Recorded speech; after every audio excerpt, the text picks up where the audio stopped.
Olá, mulheres de joelhos, tudo bem com vocês? Eu tenho certeza que sim, porque aquela que está conectada com o Senhor, aprendendo da sua palavra, está tudo bem, assim como disse a Sunamita, não é mesmo? Ainda que os ruídos, as vozes da multidão à nossa volta, as circunstâncias não estejam como nós sonhávamos que estaria, ainda assim vai tudo bem, amém?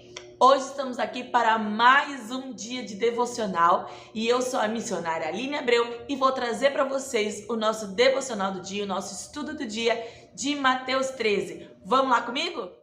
No começo do capítulo 13, nós vamos ver ali Jesus passeando ao entorno do templo, andando por ali com os seus discípulos.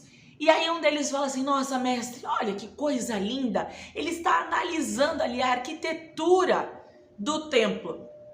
E quando eles estão ali olhando, ele falando sobre as pedras, sobre a beleza daquele lugar, Jesus então começa a falar de maneira profética com ele. E ele começa a dizer para ele ali, ó, não vai sobrar pedra sobre pedra. Ele estava se referindo ao que havia de acontecer logo um pouco mais à frente, quando ele viesse então a ser crucificado. O templo, ele não ficou, ele foi realmente quebrado, destruído. E era um templo construído com pedras enormes, de maneira tão suntuosa. Só Deus poderia ter destruído o templo daquela maneira. E ele continua então conversando ali naquele capítulo com os seus discípulos. E nós vamos ver aqui Jesus a partir do versículo 3, falando de tudo que havia de vir. Não só na destruição do templo, mas o que viria no futuro. Ele está falando sobre a sua segunda vinda aqui.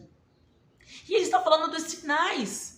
Que sinais são esses que a segunda vinda do Senhor vai deixar para nós, como dizendo, ei, alerta, alerta, Jesus está voltando.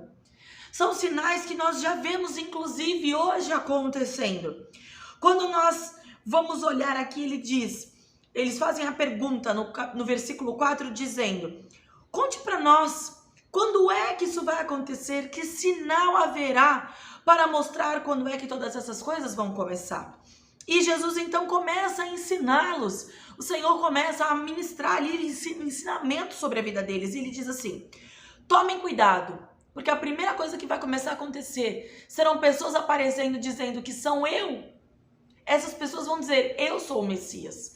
Eu sou o Messias. E eles vão enganar muitas pessoas, inclusive os que são escolhidos pelo meu Pai.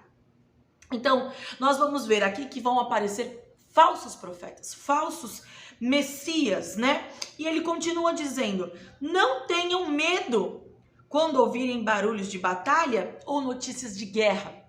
Nós já estamos ouvindo notícias de guerra, já temos guerras inclusive acontecendo, não só notícias, né? E ele diz, não tenham medo, ou seja, não deixem que o medo tome conta de vocês, não se apavorem, não andem ansiosos quanto a isto. Né? A ansiedade ela é algo que ela tem tomado os nossos dias, não só pelos rumores de guerra, mas por todos os rumores, rumores de política, rumores de financeiro, né? Como vai a nossa vida financeira do país, toda a parte estrutural do país, como vai ficar, o Brasil vai se tornar uma Venezuela, o Brasil vai cair, o país vai quebrar, como que eu vou ficar? Então, que nós não estejamos ansiosos com nada disso, porque o Senhor fala que isso tudo que está acontecendo já são as notícias deste final dos tempos, né? Tudo isso vai acontecer, mas ainda não será o fim, diz aqui no versículo 7. Uma nação vai guerrear contra outra e um país atacará outro. Em vários lugares haverá tremores de terra e falta de alimentos. Nós já temos visto isso, né? Essas coisas serão como as primeiras dores de parto. As mulheres que já entraram em trabalho de parto sabem que das primeiras dores do trabalho de parto até a criança efetivamente vir ao mundo, há um período que as dores vêm, as dores passam, as dores vêm e as dores passam. Então, isso tudo que nós estamos vendo são como as primeiras dores de parto, são as primeiras contrações. Então, nós ainda podemos esperar que haja tempos de dores de parto, de contrações e tempo de paz, tempo de dores, tempo de paz.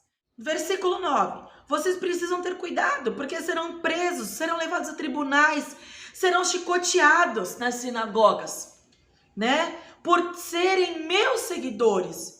Vocês serão levados aos governadores, aos reis para serem julgados e falarão a eles sobre o evangelho. Há um propósito em sermos levados aos reis, aos governadores. O propósito é que nós possamos pregar a palavra de Deus. Ah, mas e se eles não ouvirem? E se eles não se converterem? E se eles não entenderem? A nossa missão é pregar o evangelho a toda a criatura. Pois antes de chegar o fim, o evangelho precisa ser anunciado a todos os povos. Aqui o Senhor está dizendo, vocês serão levados a lugares altos para pregar. Talvez vocês até sofram, mas há um propósito. Eu preciso que o meu evangelho chegue a todos, pois só assim chegará ao final dos tempos. Né? Então no 11 vai dizer, quando prenderem e entregarem vocês a essas autoridades, não fiquem preocupados, não preocupem a mente de vocês, não andem ansiosos, porque a ansiedade é excesso de futuro. Inclusive hoje vamos falar sobre ansiedade na nossa célula online, porque é justamente isso, a ansiedade é estar preocupado com o futuro. Então não fiquem preocupados com isso. Não fiquem preocupados com o que vocês vão ter que falar, é o que ele está falando aqui. Pois no momento certo, o Espírito Santo de Deus falará através de vocês. As palavras que vão sair não vai ser de vocês, mas vai ser do Espírito Santo, né? Muitos entregarão irmãos, muitos entregarão os pais, muitos pais entregarão os seus filhos, uns estarão contra os outros. Todos odiarão vocês por serem meus seguidores, mas quem ficar firme até o final será salvo. Nós vemos na palavra do Senhor, como Estevão, por exemplo, que foi um mártir. Lá no início, ele foi um mártir, ele foi o primeiro mártir. E quando ele estava sendo apedrejado, o céu se abriu e ele enxergou o Senhor, ele pôde contemplar o Senhor de pé ao lado do nosso Deus. Eu sei que não é muito fácil a gente pensar que talvez isso possa acontecer conosco, mas algo que eu posso te dizer com convicção é de que em tudo que nós vamos passar no final dos tempos, nós não devemos ter medo, porque o Senhor estará lá conosco. Existem algumas linhas teológicas, alguns estudos teológicos que dizem que Estevão, ele nem sentiu o que estava acontecendo no mundo terreno, pois o próprio Deus o estava impactando. Aquilo que estava acontecendo no mundo espiritual era muito maior do que o que estava realmente acontecendo aqui na terra.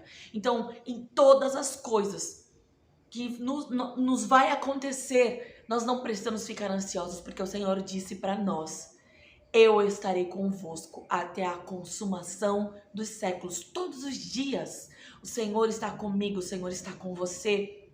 Nada pode nos abalar, nada deve nos abalar.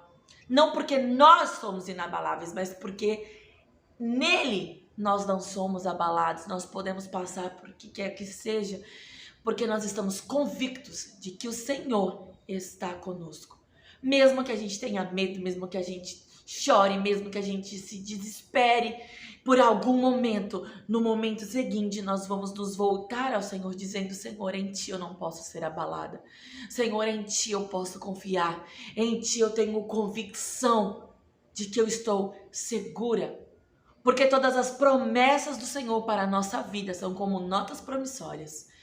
Nós podemos nos apegar a ela, sabendo que elas são notas promissórias nas nossas mãos, que o Senhor nos deixou e que nós podemos dizer, eu tenho essa promessa do Senhor, então eu creio que como uma nota promissória, ela é real, ela vai se cumprir na minha vida, ela vai ser paga pelo Senhor, porque Ele mesmo nos deu esse direito.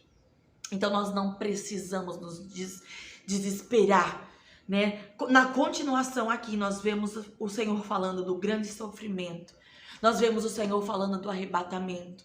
Nós vemos o Senhor nos dizendo como é que vai ser. Vocês verão o grande terror no lugar onde aonde não deveria estar. Então os que estiverem na região da Judéia, que fujam para os montes. Quem estiver acima da sua casa no terraço, foge, nem volta para pegar nada. Quem estiver no campo, não volte para casa a fim de buscar nada, ou seja, fique no campo. Ai das mulheres grávidas, das mães com criancinha naqueles dias, porque vai ser muito difícil, nós vamos querer proteger o nosso filho e nós talvez não tenhamos tempo de voltar para pegá-los. Ai das mulheres grávidas, porque elas não vão conseguir talvez correr como deveriam conseguir. Orem para Deus que isso não aconteça no inverno. No inverno é tudo mais difícil. Imagina você fugir sem roupa para o monte, para dentro de colinas, para dentro do campo, sem roupa para se trocar. Porque naqueles dias haverá um sofrimento tão grande como nunca houve desde que Deus criou o mundo. E nunca mais acontecerá uma coisa igual. Porém, o Senhor diminuiu o tempo do sofrimento. Porque se não fosse assim, ninguém seria salvo. O Senhor tem misericórdia das nossas vidas, amados. O Senhor abreviou os tempos. Mas por causa do seu povo que Ele escolheu para salvar, esse tempo já foi diminuído. Ele não vai ser diminuído. Ele já foi diminuído. Portanto, se alguém disser para vocês, vejam, o Messias está aqui ou está ali, não acreditem, porque aparecerão falsos profetas e falsos messias que farão milagres e maravilhas para enganar. Ou seja, tudo que é mentiroso é muito parecido com a verdade. Tudo que é mentiroso se parece muito com a verdade. Cuidado, que o Senhor venha nos dar discernimento para sabermos exatamente qual é a verdade, qual é a mentira. Lembra lá nas pragas, lá no Egito, que tinham os feiticeiros nas primeiras, que faziam tudo muito igual que Moisés e Arão estavam fazendo? É assim que será na volta do Senhor. Terão muitos fazendo coisas muito parecidas, mas não serão eles. Então nós precisamos ter discernimento para saber o que é e o que não é. Amém? Preste atenção, ele diz aqui. Eu estou lhes dizendo tudo isso antes que aconteça, ou seja, para que vocês saibam antes. Eu estou alertando, preste atenção, deem ouvidos. Amém? Depois ele diz no versículo 24, Jesus continua dizendo aqui no versículo 24, depois daqueles dias de sofrimento, o sol ficará escuro e a lua não brilhará mais. As estrelas cairão do céu e os poderes do espaço serão abalados. Então o Filho do Homem aparecerá descendo nas nuvens com grande poder e glória. Ele mandará os anjos aos 4 cantos da terra e reunirá os escolhidos de Deus de um lado do mundo até o outro. Aqui nos fala do arrebatamento. E ele diz, aprendam a lição que a figueira nos ensina. Quando seus ramos ficam verdes e as folhas começam a brotar, vocês sabem que está chegando o verão. Ou seja, os sinais que a figueira está dando, está dizendo que está chegando o verão, o tempo bom, que é o tempo da volta de Cristo. Os sinais vão anteceder a volta de Cristo, para nos dar um direcionamento de que o Senhor está voltando. E como nós pudermos ver aqui, os sinais já estão acontecendo, para que eu e você possamos nos alertar.